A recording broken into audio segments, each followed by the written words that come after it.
Yeah, most smart people, unfortunately, in Wall Street figure that they can make a lot more money, a lot easier, just by one way or another,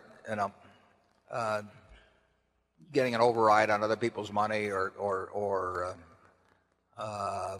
delivering services in some way that people. And the monetization of hope and greed, is a way to make a huge amount of money.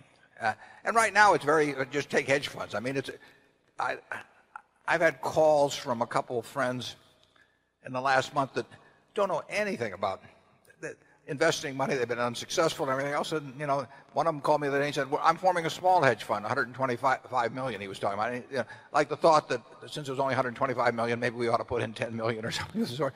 I mean, if you looked at this fellow's Schedule D on his 1040 for the last 20 years, you'd think he ought to be mowing lawns.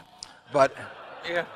But he may get his 125 million. I mean, and it's just astounding to me how willing people are during a bull market just to toss money around because they think it's easy. And of course that's what they felt about internet stocks a few years ago. They'll think about something else next year too. But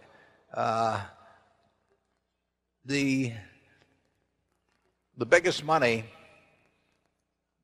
made in Wall Street in recent years has not been made by great performance, but it's been made by great promotion, basically. Charlie, do you have anything? Well, I would state it even more strongly. I think the current scene is obscene. I think there's too much mania. There's too much chasing after easy money. There's too much misleading sales material about investments. There's too much on the television emphasizing speculation in stocks.